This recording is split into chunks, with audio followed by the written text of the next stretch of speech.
사도행전 10장 말씀 보겠습니다.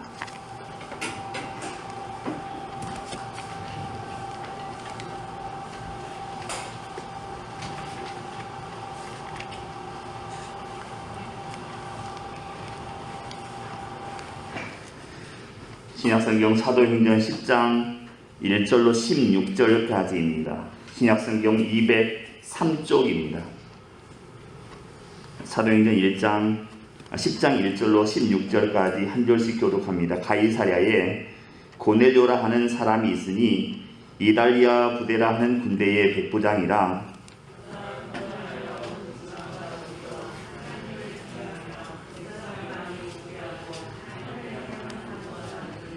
하루는 제9시쯤 되어 환상 중에 밝히 보매 하나님의 사자가 들어와 이르되 고넬료야 하니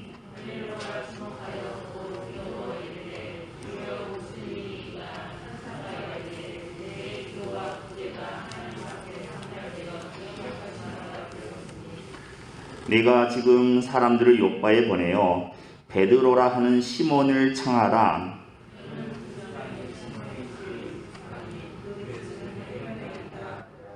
마침 말하던 천사가 떠나매 고넬료가 집안 하인 둘과 부하 가운데 경건한 사람 하나를 불러 이튿날 그들이 길을 가다가 그 성에 가까이 갔을 그때에 베드로가 기도하려고 지붕에 올라가니 그 시각은 제6시더라.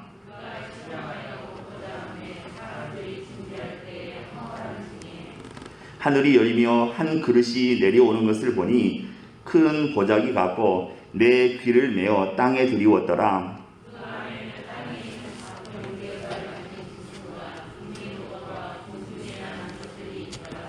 또 소리가 있으되 베드로야 일어나 잡아 먹으라 하거늘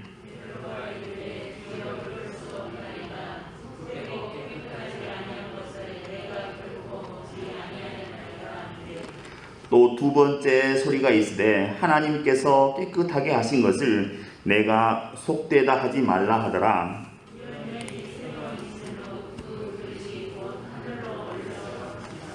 아멘.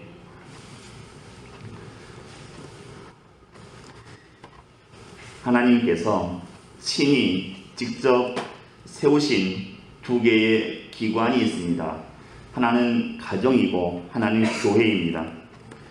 특별히 가정을 생각해 볼 텐데, 가정에 있어서 가장 중요한 요소는 즐거움과 행복입니다. 가정에서 즐거움과 행복을 얻지 못하는 자녀와 아내와 남편은 학교 생활, 사회 생활, 교회 생활을 제대로 할 수가 없습니다. 늘 무거운 걱정과 염려에 눌려 살 수밖에 없습니다. 그래서 우리는 거창하게 내가 하나님 앞에 무엇을 하겠다 하지 말고 이 민족의 변화를 위해서, 이 사회의 개혁을 위해서 내가 무엇인가 하려고 하지 말고 먼저 좋은 아빠 되기, 좋은 엄마 되기, 좋은 자녀 되기에 먼저 힘써야 하는 것입니다.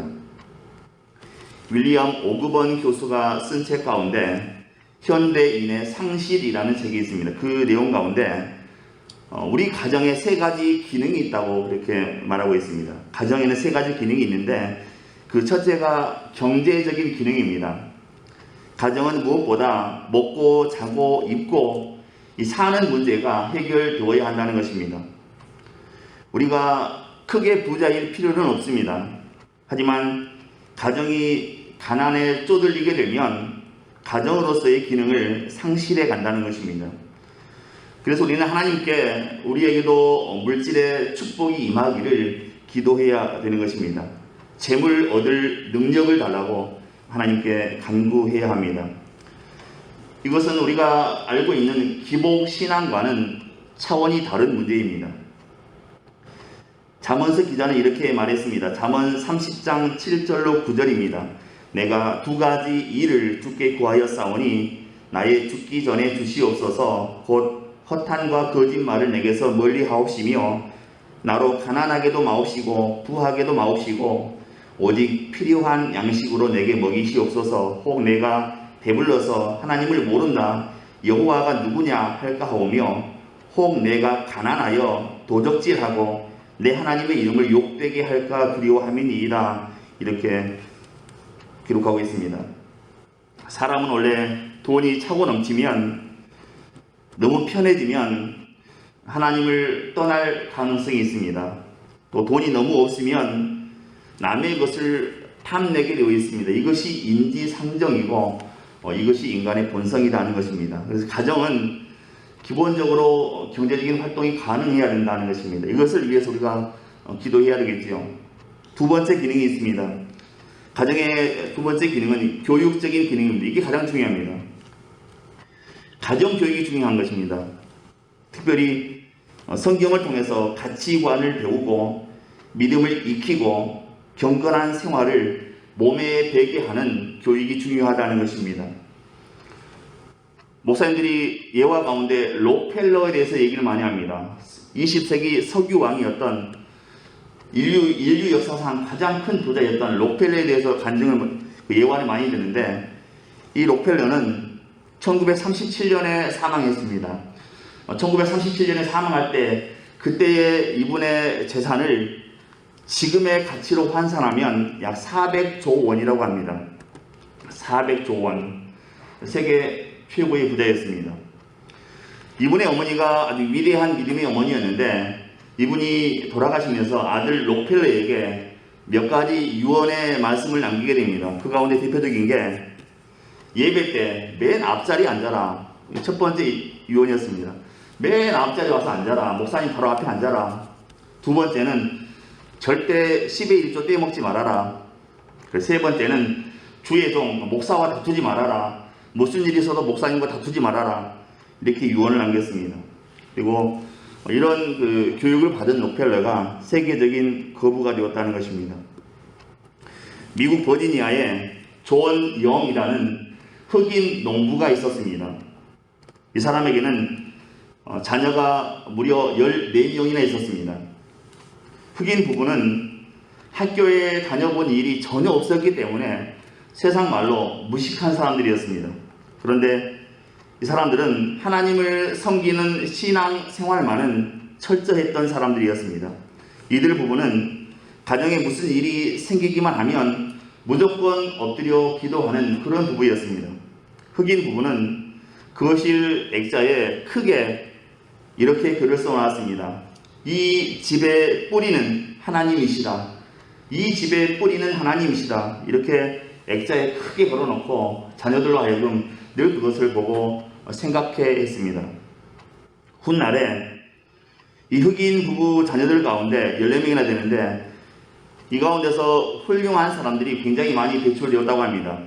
유명한 코넬 대학교 경제학 박사가 나왔고, 또 교사도 나왔고, 간호사도 나왔고, 유명한 음악가들도 많이 배출되었다고 합니다. 사람들 보기에는 좀 모자라 보여도 하나님을 중심으로 모시고 사는 가정에는 하나님의 축복이 따르게 된다 하는 것이지요. 가정은 이렇게 교육적인 기능이 좋아야 한다는 것입니다. 오늘 본문에 나오는 이 고넬료의 가정은 교육적으로 상당히 탁월했던 가정이었던 것 같습니다. 본문에 보면 이 고넬료의 가정은 무엇을 하든지 항상 온 집으로 더불어 이렇게 했다고 기록하고 있습니다. 온 가족이 다 모여서 한 마음이 되어서 하나님을 섬기고 또 하나님께서 원하시는 삶을 살아갔다는 것입니다. 2절에 보시면 온 집으로 더불어 하나님을 경외하며 이렇게 기록하고 있습니다.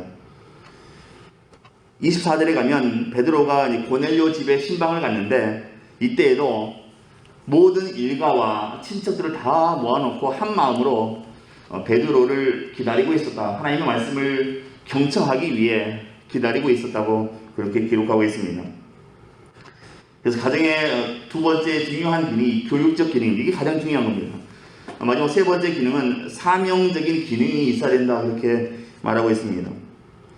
구약성경 역대상 25장, 26장 이하에 보면 그 예루살렘 성전에서 주야로 봉사하는 그 사람들의 명단이 나옵니다.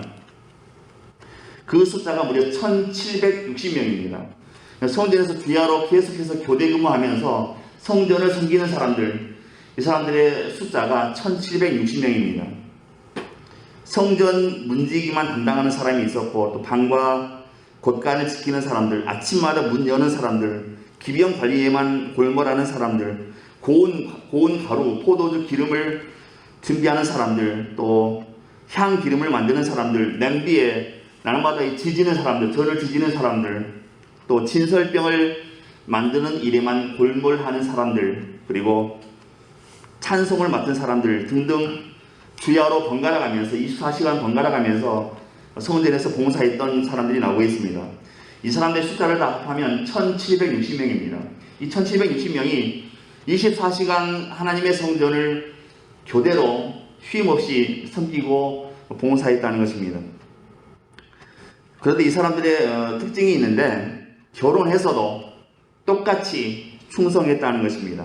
온 가정이 충성했고, 또 자손 대대로 그 일을 물려받아서 충성했다고 그렇게 성경은 우리에게 가르쳐주고 있습니다.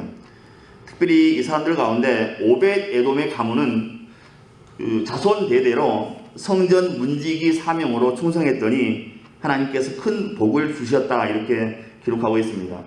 이 오벳 에돔의 가문은 할아버지, 아버지, 아들, 손주 다 계속해서 예루살렘 성전 문지기로 봉사했습니다. 그랬더니 이 가정에 엄청난 복을 주셨다고 역대기는 기록하고 있습니다. 오늘 본문의 고넬료에게서 우리가 본받아야 할 점이 있는데, 이 사람은 균형 잡힌, 밸런스가 잡힌 그런 그리스도인이었다는 것입니다. 누가 가장 믿음이 좋은 그리스도인인가? 쉬운 문제는 아니지만 균형 잡힌 신앙을 가진 사람이라고 그렇게 생각합니다. 먼저 고넬료는 가정의 모범적인 사람이었습니다. 고넬료는 집안의 모든 사람과 더불어서 경건한 생활을 했습니다. 가정은 바른 신앙과 삶의 인격을 창조하고 지탱해주는 요람이기 때문이지요. 또한 사회적으로는 존경받는 사람이었습니다. 고넬료는 백성을 많이 구제하는 것으로 인해서 존경을 받았습니다. 그리스도인으로서 사회적인 모범을 베풀며 살았다는 것입니다. 가정도 잘 섬기고 이웃도 잘 섬기는 균형 잡힌 그런 믿음의 사람이었다 하는 것이죠. 참된 그리스도인은 삶의 의미와 목적을 소유해 주지 않습니다. 내가 얼마나 많이 가졌느냐, 그렇지 못하느냐에 따라서 삶의 의미를 두지 않습니다. 오히려 그리스도인은 존재의 의미를 두고 살아갑니다. 얼마나 좋은 집인지, 좋은 차인지, 또 크고 작은 직책이나 물질, 명예를 바라보지 않습니다. 얼마나 많은 사람에게 좋은 영향력을 끼치고 살았는가, 이거에 삶의 의미와 목적을 두고 살아간다는 것입니다. 그래서 우리 믿음의 가정들에서는 이런 기능들이 있어야 된다는 것입니다. 경제적인 기능도 충족되어야 하고, 또 교육적인 기능, 또 사명적인 기능까지 잘 수행해야 우리가 하나님 앞에 아름답게 보여지고 복을 받게 되는 것입니다. 초대교회 당시에 이 가이사랴라고 하는 이 지역에는 유대를 다스리는 로마 총독이 거기에 거주하고 있었습니다. 관저가 있었습니다. 그런데 거기 로마 군부대에 고넬료라고 하는 사람이 있었는데, 이 사람은 백부장이었습니다. 백부장은 오늘날 우리 군대의 중대장급에 해당하는 간부입니다. 하지만 그 당시의 백부장과 지금 우리 군대의 중대장은 전혀 다른 차원입니다. 권한이나 혜택이 있어서 차이가 많습니다. 가이사랴는 이스라엘에 속한 지역은 아니었지만 이스라엘과 인접해 있었기 때문에 이스라엘이나 다름없는 그런 지역이었습니다. 고넬료는 가이사랴의 로마 주둔군의 백부장이었습니다. 그 당시에는 로마의 시민권만 있어도 사회적으로 귀족층에 속했습니다. 또한 승진은 말할 것도 없고 사회적으로 또는 국가적으로 온갖 특혜를 받는 사람들이 로마 시민권자였습니다. 또한 백부장 고넬료는 일찍이 유대교로 그 종교를 개종한 사람이었습니다.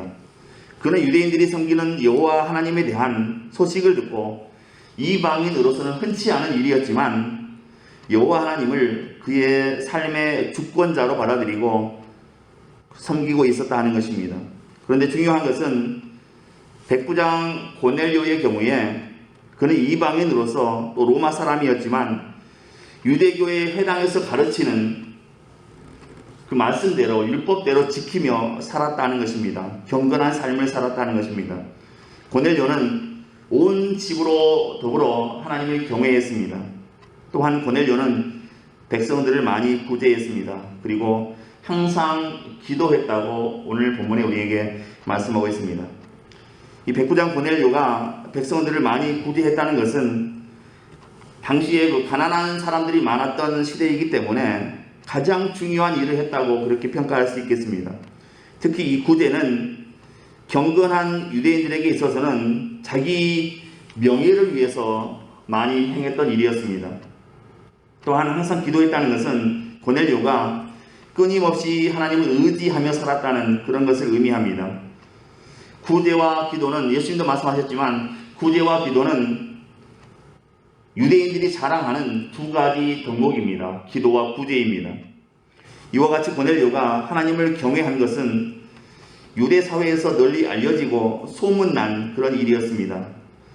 고넬료가 베드로에게 하인들을 보냈는데 이 하인들이 자기 주인 고넬료를 이렇게 소개합니다. 22절에 백부장 고넬료는 의인이요 하나님을 경외하는 자라 유대 온 족속이 칭찬하더니 라고 그렇게 소개했습니다. 이 고넬료는 당시 로마 군대 장교들처럼 탐욕스럽지 않았습니다. 불의를 행하는 사람도 아니었습니다. 그 당시에 로마 장교들은 그 피정복민 백성들에게 온갖 나쁜 짓을 다 했습니다. 불법을 저질렀습니다. 하지만 고넬료는 하나님을 경외하는 사람이었기 때문에 경건한 삶을 살면서 또 하나님께 예배 드리는 삶을 살았다는 것입니다. 그래서 비록 피정복민들, 자기가 정복한 피정복민, 식민지 백성들이지만 그 피정복민들로부터 칭찬받는 사람이었다는 것입니다. 이스라엘을 다스리기 위해 주둔하고 있는 로마 군대의 백부장이 다스림을 받고 있는 이스라엘 사람들로부터 칭찬을 받고 있다고 하는 것은 이 백부장 고넬료의 삶이 얼마나 덕스러웠는지, 얼마나 덕을 많이 베풀었는지 우리가 짐작해 볼 수가 있겠습니다. 그런데 이 고넬료의 덕스러운 삶은 그가 여호와 하나님을 경외했기 때문이라는 것입니다. 고넬료는 여호와 하나님을 경외했기 때문에 모든 사람들에게 친절할 수 있었다는 것입니다. 안 그러면 뭐 식민지 사람들이니까 막 대할 텐데 하나님을 경외했기 때문에 비록 피정복민인들이지만 식민지 사람들이지만 그 사람들에게 친절할 수 있었다는 것이지요.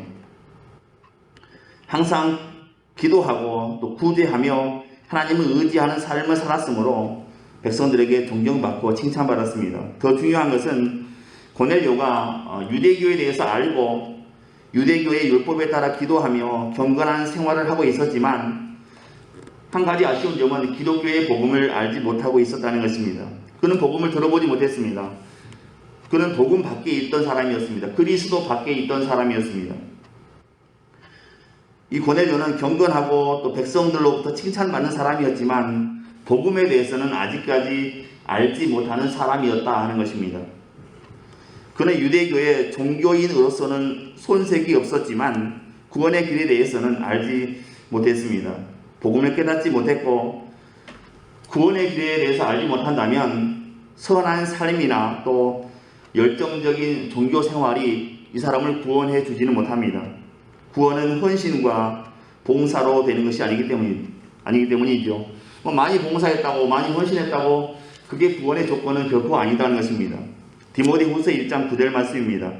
하나님이 우리를 구원하사 거룩하신 부르심으로 부르심은 우리의 행위대로 하심이 아니요 오직 자기 뜻과 영원한 때 전부터 그리스도 예수 안에서 우리에게 주신 은혜대로 하심이라 이렇게 기록하고 있습니다. 구원의 길은 오직 예수 그리스도 뿐이다 하는 것입니다. 다른 이로서는 구원을 받을 수가 없습니다. 하나님께서는 구원의 길로서 예수 그리스도 외에 다른 이름을 우리에게 제시하신 적이 없기 때문입니다. 오늘 본문의 이 고넬료의 회심은 선교 역사상 굉장히 중요한 의미를 지니고 있습니다. 왜냐하면 지금까지는 복음이 유대인들에게만 전파되었기 때문입니다. 하지만 이 고넬료를 시작으로 해서 복음이 이방인들에게, 이방 땅에 전해지기 시작했습니다. 이때까지만 하더라도 유대인들은 자기 유대인들만이 하나님의 특별한 사랑을 받고 있는 선민이라고 생각을 했습니다. 그래서 우리가 받는 구원이 이스라엘 땅 밖으로 넘어가면 안 된다, 그런 사상을 가지고 있었습니다. 하지만 하나님께서는 아브라함 때부터 아브라함의 후손을 통해서 열방에 복을 주시겠다고 이미 선언하셨습니다. 유대인들의 성전과 또 유대인들의 율법은 그들만의 것이 아니었다는 것입니다. 아브라함 시절부터 이미 유대인의 성전, 유대인의 율법은 그들만의 것이 아니라 온 열방을 위한 것이었다는 것입니다. 그런데 유대인들은 2000년 동안 이런 특권과 또 사명의 관계를 이해하지 못하고 선민과 이방인을 구분하는 벽을 쌓고 있었다 하는 것입니다. 오늘 본문에 나오는 고넬료의 사건은 바로 이 악한 막힌 벽을 뚫어버리는 중요한 사건이었습니다. 예수님께서는 여러 가지 비유의 말씀으로서 복음이 이방인들에게 전파되어야 한다, 그렇게 말씀하셨습니다. 마가복음 16장 15절에는 너희는 온 천하에 다니며 만민에게 복음을 전파하라, 이렇게 말씀하셨습니다. 사도행전 1장 8절에는 성령이 너희에게 임하시면 너희가 권능을 받고 예루살렘과 온 유대와 사마리아와 땅끝까지 이르러 내 증인이 되리라, 이렇게 말씀하셨습니다. 이방인 고넬료가 신앙을 가졌다고 하는 것은 대단히 놀라운 사실이었습니다. 고넬료가 신앙을 갖기 어려운 두 가지 조건이 있었습니다. 첫째는 이방인이었다는 것, 두 번째는 로마 군대의 지휘관이었다는 것입니다. 높은 위치에 있던 사람이기 때문입니다. 고넬료는 자신의 높은 위치와 또 신분에도 불구하고 살아계신 하나님께 무릎을 꿇고 기도했던 사람입니다. 고넬료가 기도했던 시간은 3절에 보면 제9시라고 그렇게 말씀하고 있습니다. 하루는 제9시쯤 되어 환상 중에 밝히 봄에 하나님의 사자가 들어와 가로되 고넬료야, 이렇게 기록하고 있습니다. 유대의 시간으로 제9시는 우리나라 시계로 오후 3시를 말합니다. 말하자면 가장 바쁜 시간이었습니다. 다른 일 다 하고 나서 남아도는 시간에 기도했던 게 아니다는 거죠. 가장 바쁜 시간을 내어서 하나님께 기도했다 하는 것입니다. 그리고 2절에 보면 하나님을 경외하며 백성을 구제했다고 기록하고 있습니다. 그가 경건하여 온 집으로 더불어 하나님을 경외하며 백성을 많이 구제하고 항상 하나님께 기도하더니, 고넬료는 이렇게 두 가지 창을 가지고 있던 사람입니다. 찌르는 창이 아니라 창문, 두 개의 창문을 가지고 있던 사람입니다. 하나님을 향한 창과 이웃을 향한 창을 가지고 있던 사람입니다. 하나님 사랑과 이웃 사랑을 몸소 자신의 삶 가운데 구체적으로 실천했던 사람이었습니다. 본문에 보면 이 고넬료가 구시 기도 시간에 기도하는데 천사가 찾아왔습니다. 그리고 너의 기도와 구제를 하나님께서 보셨고 기억하셨다면서 요바에 가면, 바닷가에 가면 베드로라고 하는 사람이 있는데 그분을 모셔다가 말씀을 들어라, 이런 천사의 지시를 받게 됩니다. 그래서 고넬료가 순종해서 하인 두 사람과 또 부하 중 한 사람을 베드로에게 보내게 되었습니다. 이 사람들이 베드로 집 앞에 도착했을 때 하나님께서는 역시 환상을 베드로에게 또 보여주셨습니다. 하늘에서 큰 그릇이 내려오는데 보자기같이 양쪽 귀가 들려 있어서 가운데가 이렇게 움푹 파인, 그래서 물건을 담을 수 있는, 물건이 담길 수 있는 그런 큰 그릇이었습니다. 그 안에 여러 동물들이 있었는데 4발 달린 짐승도 있었고 기는 벌레, 하늘을 나는 새도 있었습니다. 하나님께서 말씀하십니다. 잡아서 먹어라. 베드로야, 잡아 먹어라. 그래서 베드로가 그 그릇 안에 있는 동물들을 보았더니 자기가 먹을 수 없는 것들이었습니다. 유대인들에게는 율법을 따라서 먹을 수 있는 것과 먹을 수 없는 것이 있습니다. 신명기 14장에 보면 낙타고기, 또 뭐 토끼탕 이런 것은 못 먹게 되어 있습니다. 돼지 삼겹살 맛있죠. 하지만 돼지 삼겹살 못 먹게 되어 있습니다. 물고기 가운데는 지느러미와 비늘이 없는 물고기는 먹지 못하게 되어 있습니다. 요즘에 남자들의 활력이라고 하는 장어 먹지 못하게 되어 있습니다. 물론 이건 옛날 법입니다. 구약의 율법에는 이렇게 제한된 음식들이 많이 있었습니다. 하나님께서 베드로야 일어나서 잡아먹을래? 하고 봤더니 전부 다 먹을 수 없는 것들입니다. 베드로가 이제 먹지 못하겠다고 하나님께 이렇게 대답하지요. 미국 MIT 공대에 기상학자였던 로렌츠라는 사람이 있습니다.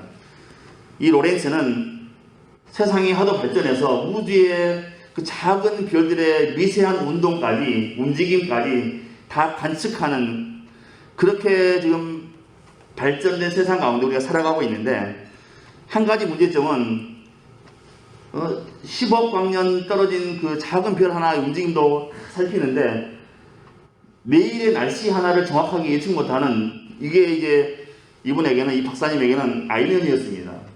10억 광년 저 멀리 떨어진 별의 움직임까지 다 관측하는데 세상에 내일 날씨를 정확하게 예측 못하는, 100% 예측 못하는 겁니다. 우리나라도 뭐 지금 70% 80% 되죠, 예측 정확도가. 이걸 이제 이분이 고심을 하는 겁니다. 어떻게, 지금 시대가 어떤 시대인데 별의 움직임까지 다 하나하나 체크하는데 내일 날씨를 모를 수가 있냐. 그래서 이분이 연구를 하기 시작했습니다. 몇 가지 실험을 했습니다. 습도와 온도와 바람, 이것이 이제 기상을 좌우하는 변수들인데 이것을 컴퓨터에 입력을 시켰습니다. 그리고 1000분의 1씩 아주 미세하게 이 값을 조금씩 달리해 보았습니다. 그랬더니 엄청나게 다른 결과가 도출되었습니다. 습도와 바람의 값을 조금만 높였는데 브라질에서, 처음 남미 브라질에서 그 나비의 날개짓에서 나오는 그 미세한 바람, 나비쥐가 날개짓하면 얼마나 무슨 바람이 나오겠습니까? 하지만 나비의 날개짓에서 나오는 그 미세한 바람이 저 북미 쪽으로 와서 미국 텍사스에 도착할 때는 큰 폭풍으로 바뀌어 있었다는 것입니다. 토네이도와 같은 큰 폭풍으로 바뀌어 있었다는 것입니다.